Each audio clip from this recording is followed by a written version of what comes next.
Assalamualaikum warahmatullahi wabarakatuh. Kami dari kelompok 4 yang beranggotakan saya sendiri Indah Ratnasari dan juga rekan saya Rekan India, Reza Yulianingsi Pratiwi dan juga Titan Tautis. Di sini kami akan menjelaskan materi mengenai pengakuan pendapatan. Pengakuan pendapatan ini merupakan suatu metode pembukuan di mana pencatatan jumlah uang ini secara resmi ya teman-teman. Dalam metode ini sehingga jumlah tersebut itu tuh akan lebih teratur menurut statement keuangan. Dan pendefinisian ini tuh pendapatan wajib dipisahkan dari pengertian pengakuan pendapatan ataupun pengakuan pendapatan ini tuh tidak boleh menyimpang ya teman-teman dari landasan konseptual. Nah, maka dari itu, secara konseptual pendapatan itu hanya diakui jika memenuhi mutu dan juga keteladanannya. Jadi mutu tersebut itu harus dioperasionalkan dalam wujud kriteria pengakuan pendapatan. Ada juga nih prinsip-prinsipnya itu, yaitu memastikan bahwa pengakuan pendapatannya ini tuh benar-benar diakui pada saat direalisasikan atau bisa direalisasikan dan juga dihasilkan. Dan pendapatan ini juga tuh bisa direalisasikan kalau barang ataupun jasanya itu ditukar sama kas ataupun klaim kas ataupun piutang ya. Jadi pendapatan juga tuh bisa direalisasikan jika aktiva itu diterima dalam pertukaran langsung. Bisa dikonversi menjadi kas ataupun klaim atas kas dengan jumlah yang bisa dikenal ataupun jumlahnya itu tuh memang menyetujui lah teman-teman. Nah, pendapatan ini juga tuh jika dibuat sebuah entitas yang bersangkutan pada hakikatnya itu udah mampu mengatasi apa yang harusnya mereka kerjakan nih untuk bisa mendapatkan hak ataupun manfaat yang dimiliki oleh pendapatannya, yaitu jika progres pengerjaan labanya itu sudah selesai teman-teman. Yang selanjutnya itu pengakuan pendapatan ini tuh bisa nih diakuin pada saat apa aja nih, yaitu yang pertama pengakuan pendapatan ini tuh bisa diakui pada saat penjualan ataupun penyerahan nih. Jadi penjualannya ini tuh dijadiin dasar untuk mengakui pendapatan karena proses pembentukan pendapatannya itu telah cukup selesai dan juga proses realisasi pendapatannya itu telah terjadi teman-teman. Nah terus syarat untuk mengakui pendapatan itu kan biasanya terpenuhi pada saat produk ataupun barang dagang itu udah diserahin atau jasa tersebut tuh udah diberikan kepada si pelanggan.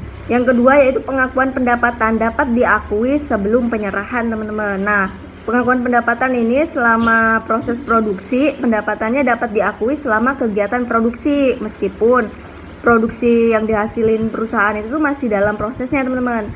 Metode akuntansi yang digunakan juga itu merupakan metode presentasi 11 penyelesaian, di mana metode ini tuh digunakan dalam kontrak proyek jangka panjang yang membutuhkan waktu beberapa periode akuntansi.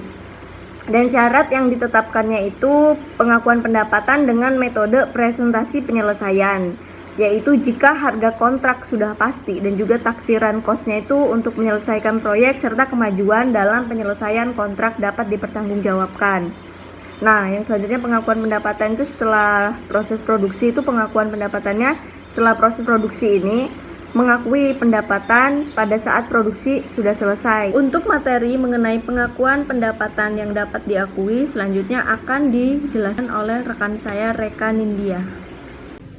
Saya Rekan India, saya akan melanjutkan materi tentang pengakuan pendapatan dapat diakui pada saat yang ketiga, pengakuan pendapatan setelah penyerahan atau saat kas diterima. Pengakuan pendapatan pada saat diterima uang tunai atau kas terjadi jika terdapat ketidakpastian yang besar mengenai pengumpulan piutang atau perolehan kas yang timbul dari penjualan barang dan jasa, sehingga pengakuan pendapatan dapat ditunda sampai saat diterimanya kas. Yang keempat, pengakuan pendapatan atas transaksi penjualan khusus. Pengakuan pendapatan yang dilakukan memerlukan ketentuan khusus karena penjual memiliki karakteristik sendiri.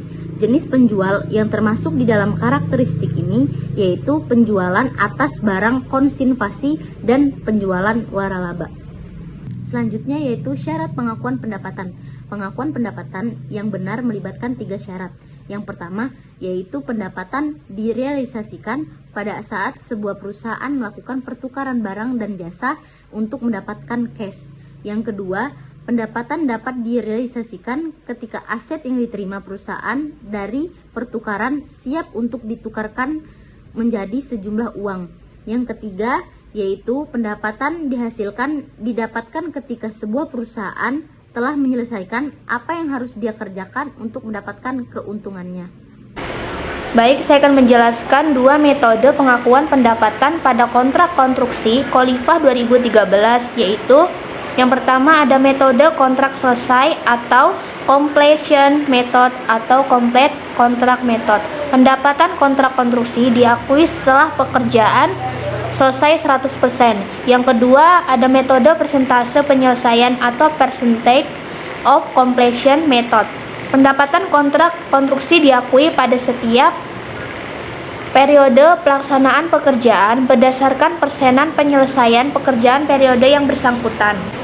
Untuk penerimaan uang muka, pengeluaran biaya konstruksi, penagihan jasa konstruksi dan hasil penagihan pencatatan atau jurnal dalam buku kontraktor untuk kedua metode pengakuan pendapatan atau metode kontrak selesai dan metode presentasi penyelesaian sama.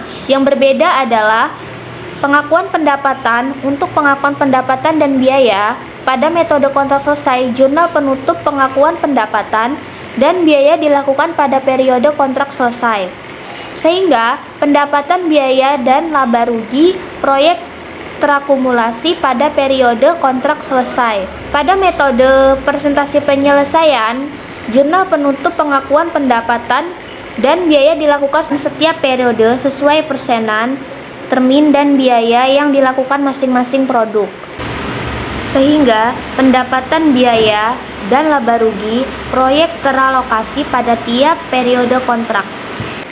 Selanjutnya, ada 4 transaksi pendapatan yang diakui berkenaan dengan prinsip, yaitu yang pertama ada perusahaan mengakui pendapatan atas penjualan produk pada tanggal penjualan.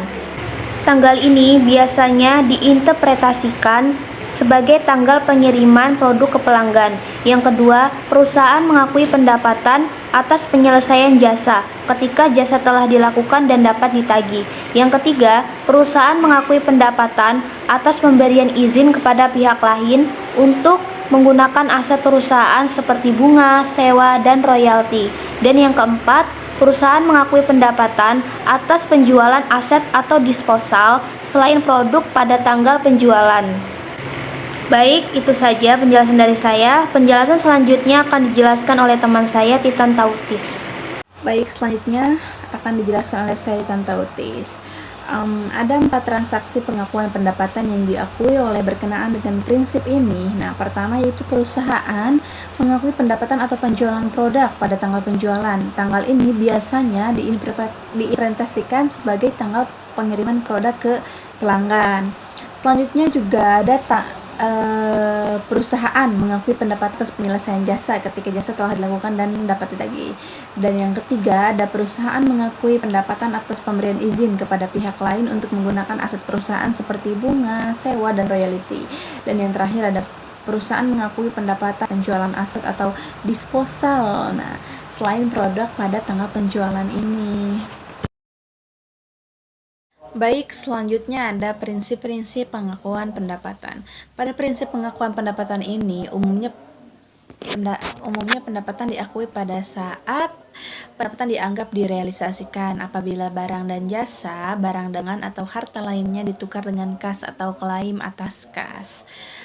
Pendapatan dianggap sebagai dapat direalisasikan apabila aktiva yang diterima dalam pertukaran segera dapat dikonversi atau siap ditukar menjadi kas atau klaim atas kas dengan jumlah yang telah ditentukan.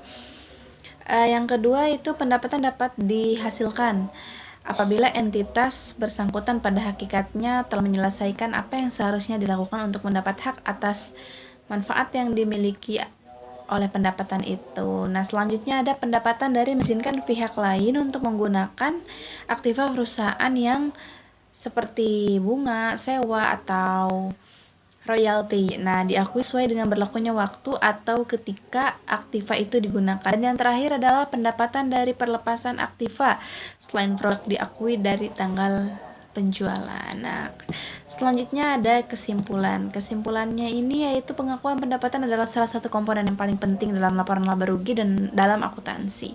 Nah, kesalahan dalam mengidentifikasi, mengklarifikasi atau mencatat pendapatan atau mengakibatkan laporan laba rugi menjadi tidak sah. Oleh karena itu, sebuah perusahaan harus dengan jelas mengetahui, memahami dan mampu melakukan pengakuan pendapatan dan pengukuran serta pencatatannya. Baik, sekian penjelasan dari kurang lebihnya mohon